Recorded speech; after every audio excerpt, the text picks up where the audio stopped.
Welcome back to middle education. जैसे कि आप सबको पता है कि मिडिल एजुकेशन कक्षा 8वीं के बेहतरीन तैयारी के लिए 2 सेटों में अभ्यास प्रश्न लेकर के आता है। और अब हम दोनों सेटों को साथ में देखने वाले हैं क्योंकि 2 घंटे बाद आपका एग्ज़ाम है। तो चलिए देखते हैं दोनों सेटों में किस किस प्रकार से वस्तुनिष्ठ प्रश्न पूछे जाएंगे और किस किस प्रकार से आपके 2 अंकीय, 3 अंकीय और 4 अंकीय प्रश्न देखने को मिलेगा। तो चलिए स्टूडेंट, सबसे पहले हम सेट नंबर 1 के क्वेश्चंस को देखते हैं। आप ध्यान से देखिएगा, सारे क्वेश्चंस को एक बार क्विक रिवीजन कीजिएगा। रिवीजन के तौर पर देखिएगा, जल्दी जल्दी देखिएगा। सबसे पहले मैं वस्तुनिष्ठ दिखा दूंगा, फिर सारे क्वेश्चंस को कवर कर दूंगा। देखो प्रश्न नंबर 1 क्या कह रहा है कि 3m का मान इतना इतना दिया है, तो इसे हल करने को बोला है, मतलब m का मान निकालने को बोला है। तो इसका m का मान निकालने पर 4/5 आ गया। आगे बढ़ते हैं। नेक्स्ट कह रहा है प्रश्न क्रमांक 2, कहता है दंड आलेख में सूचना प्रदर्शित का मान समानुपाती होता है, तो इसका सही आंसर लिखेंगे वर्ग अंतराल के। आगे बढ़ते हैं। तीसरा नंबर देखो, एक घनाकार बॉक्स का आयतन होगा जिसकी लंबाई गुणे चौड़ाई गुणे ऊंचाई 2p 4p और 8r है, तो इसका सही वैल्यू क्या हो जाएगा? तो इसको मत करो, इनका गुणा कर दो और गुणा करने पर आए 64, तो इसका सही उत्तर आपका यही हो जाएगा। नेक्स्ट कह रहा है 23 के घन में इकाई अंक क्या होगा? तो जब भी कभी ऐसा क्वेश्चन पूछे कि 23 के घन में इकाई अंक के फिर कोई भी अंक दे, तो तुम क्या क्या करो कि 23 गुणते 23 गुणते 23 ये कर दो। ठीक है, तो केवल अंतिम वाला गुणा करो इकाई अंक का, तो 3 त्रिकाई 9, 9 त्रिक 27, 27 की क्या है 7, तो इसका सही आंसर 7 आएगा। इस प्रकार से निकाला जाता है। ठीक है, ध्यान रखना। नेक्स्ट कहता है 120 का 10% क्या होगा?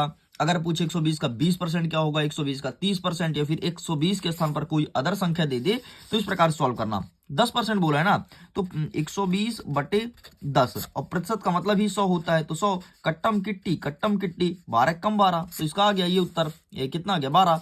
अगर यही 20% पूछता तो यहाँ पर 2 हो जाता। ठीक है, अब 12 दूनी 24, तो इसका उत्तर 24 आ जाता।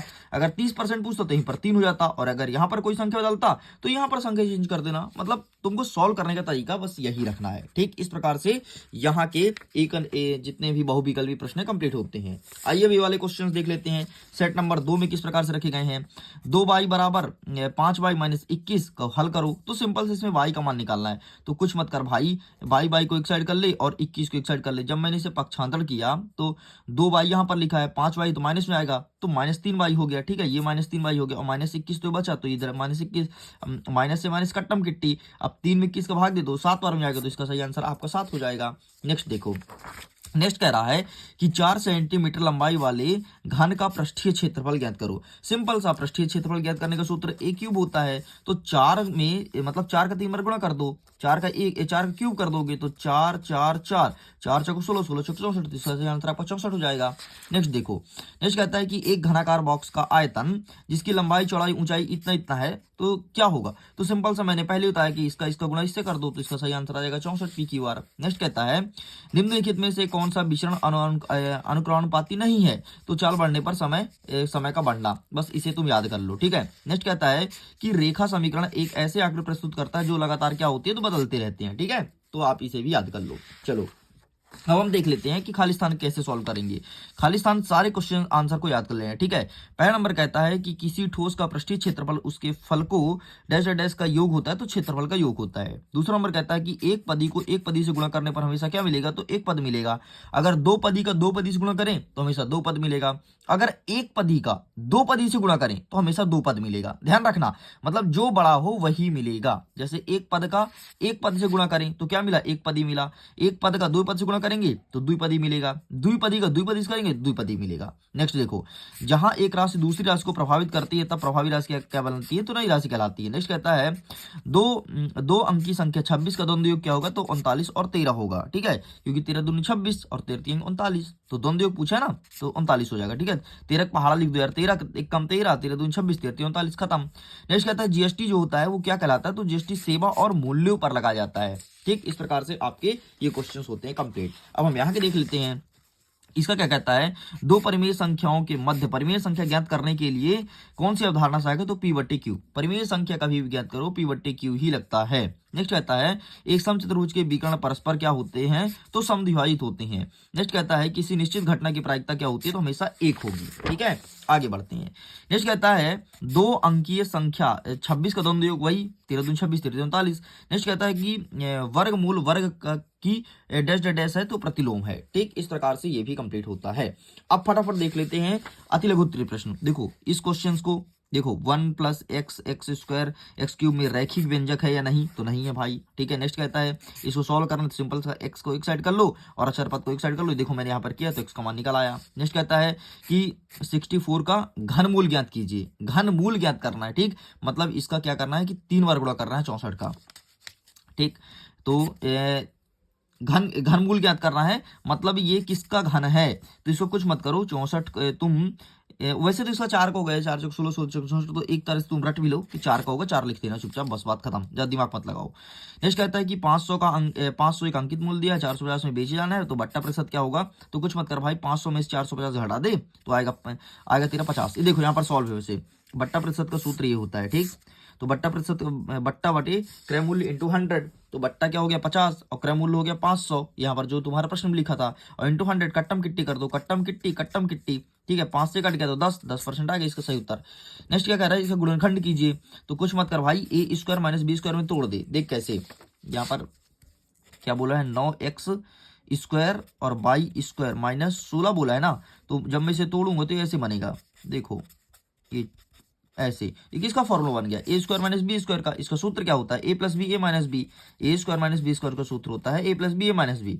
तो बस भाई कुछ मत कर, ये हो गया और 4 हो गया, एक बार 3x बाई माइनस 4 हो गया, ले आंसर हो गया यही, बस इतना तो सॉल्व करना था। नेक्स्ट कहता है इसे प्रतिशत में कन्वर्ट करो, तो 3/4 कर दो और प्रतिशत मतलब प्रति 100 मतलब 100 गुणा कर दो, कट्टम किट्टी कर दो, 25 ने 75% आ गया। चलो आगे बढ़ते हैं, इसका भी देख लें क्या, चलो इसका भी देख लेते हैं। अति लघुत्तरी प्रश्न, एक नजर में देखो सब कुछ। ठीक है, नेक्स्ट क्या कहता है, 3 पद वाले व्यंजक क्या कहते हैं, तो त्रिपद कहते हैं, 2 पद वाले व्यंजक को द्विपद कहते हैं। ठीक है, 625 का वर्गमूल होता है ये, तो 25 का वर्गमूल है, 25 हम 625 होता है। ठीक है, 500 रुपए अंकित मूल्य, यही वाला सेम प्रश्न है जिसको मैंने उसमें कराया था, सेम क्वेश्चन रिपीटेड है। हाँ ये वाला देखो। ठीक, एक पदी युग्म की लंबाई और चौड़ाई रखने वाले आयत का क्षेत्रफल ज्ञात करो। ठीक है, तो सिंपल से यार लंबाई क्षेत्रफल निकालने का सूत्र क्या होता है, 2 गुणे लंबाई धन चौड़ाई, तो 2 गुणे लंबाई धन चौड़ाई, तो ये देखो 2 गुणे लंबाई ये हो गया, चौड़ाई तुम्हारा ये हो गया, भाई मैंने इसको गुणा कर दिया, तो इस प्रकार आंसर आ गया 50 एक्स स्क्वायर बाई स्क्वायर, खत्म। लो ये भी कंप्लीट होता है। आगे देख लेते हैं लघुत्तरी प्रश्न, जल्दी जल्दी देखो, क्विक रिवीजन, 10 मिनट सब कुछ कंप्लीट। समीकरण को बदलना है, इसे सॉल्व कर लेना, क्वेश्चन को ध्यान से देख लो, हल कीजिए, सिंपल सा एक्स को एक साइड कर लो, बाई के अचर पद को एक साइड कर लो, सॉल्व कर देना। वह सबसे छोटी संख्या ज्ञात करो जो 750 से भाग देने पर एक पूर्ण वर्ग बन जाए, इसका आंसर मैंने दिखाया है। ठीक है, अगर तुमने नहीं देखा तो जाकर के सेट नंबर सेकंड के वीडियोस को देख लेना। नेक्स्ट क्या कह रहा है कि 5 सेंटीमीटर भुजा वाले घन का आयतन ज्ञात करो, तो आयतन ज्ञात करना है ना सिंपल, तो एक क्यूब लगा दो, एक क्यूब लगाओगे आंसर आ गया 25 25 पंच 125, इसका सही उत्तर 125 आ जाएगा। नेक्स्ट कहता है किसी संख्या को दोगुना करने पर 100% की वृद्धि होती है और आधा करने पर 50% की हानि होती है, तो इसका भी आंसर मैंने दिखाया है। इस क्वेश्चन को देख लो, इसमें सिंपल सा फॉर्मूला वही लगाओगे, ए स्क्वायर माइनस बी स्क्वायर, ये वाला ए स्क्वायर माइनस बी स्क्वायर, और सॉल्व कर दोगे इस प्रकार से। ठीक है, इसका भी लघुत्तरी कंप्लीट होता है। चलो इस सेट का लघुत्तरी देख लेते हैं। इसमें क्या कहता है, इसका मान ज्ञात करना है, तो इसका भी आंसर मैंने बहुत अच्छे से दिखाया है। ठीक है, ध्यान से देख लो क्वेश्चन को, इसको सॉल्व कीजिए, इसको भी मैंने सॉल्व करके बताया। ये देखो यहाँ पर पूरा इसका सॉल्व है।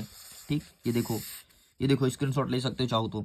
क्या कहता है, जब एक क्या लिखा है, जब एक गेंद को फेंका जाता है तो 4 से, जब एक पास है गेंद, जो भी लिखा हो यहाँ पर, थोड़ी मैं पेन चला दिया हूँ, मुझे ध्यान नहीं है। ठीक है, 4 से बड़ी संख्या प्राप्त करने की प्रायिकता ज्ञात करो, तो इसका सही आंसर 1/3 आ जाएगा। इस प्रकार से होगा भाई, 4 से बड़ी क्या होती है, 5 और 6 2 ही होती है। एक पासा होगा आई थिंक, जब एक पासों फेंका जाता है। ठीक है, तो 5 और 6 होती है, तो कुछ मत कर भाई, ये 5 और 6 मतलब 1 और 2 है, तो 2 और टोटल कितने पासे में कितने फलक होते हैं, 6 होते हैं, काट पीट देख 1/3 आएगा सही उत्तर। नेक्स्ट क्या कहता है कि एक थैले में 4 लाल रंग 2 पीले रंग की गेंद है, मतलब टोटल कितनी गेंद है, 6 गेंद है। ठीक है ना भाई। नेक्स्ट कहता है कि थैले के अंदर से गेंद बिना देखे निकाली जाती है, तो लाल रंग की गेंद होने की प्रायिकता, तो टोटल कितने 6 गेंद, तो बटे में 6 कर दो, और लाल रंग की बोला है तो लाल 4 है, तो ऊपर 4 कर दो, काट पीट दो, इसका आंसर आ गया 2/3। ले भाई इतना सरल था। नेक्स्ट क्या कहता है कि एक समचतुर्भुज का क्षेत्रफल इतना है, इसकी लंबाई विकर्ण की लंबाई 16 सेंटीमीटर, दूसरा विकर्ण ज्ञात करो, मतलब एक दिया है दूसरा निकालना है, तो इसका आएगा 30। ठीक है, नेक्स्ट क्या कहता है, इसको सॉल्व करना है, तो इसको सिंपल सा ए स्क्वायर माइनस बी स्क्वायर का फॉर्मूला लगा दो, बस सॉल्व हो जाएगा तुम्हारा। देखो ना यहाँ पे मैं बताया हूँ, ये देखो यहाँ पर सेम क्वेश्चन है यार। चलो आगे देख लेते हैं कुछ क्वेश्चंस और, इसका फोटो खींच लो, इन सारे क्वेश्चंस को बेहतरीन तरीके से प्रिपेयर कर लेना, मैंने बहुत अच्छे से इन सब चीजों को समझाया है। ओके स्टूडेंट्स, तो इस प्रकार सब कुछ कंप्लीट कर दिया हूँ, सेट 1 और 2, बस इतना ही पढ़ के जाओ, डेफिनेटली एग्जाम में बेहतर स्कोर गेन करोगे। एंड तुम्हारे अब इंग्लिश की बेस्ट तैयारी के लिए मिडिल एजुकेशन लगा हुआ है, जल्दी वीडियोस आना स्टार्ट हो जाएगा। Okay bye bye.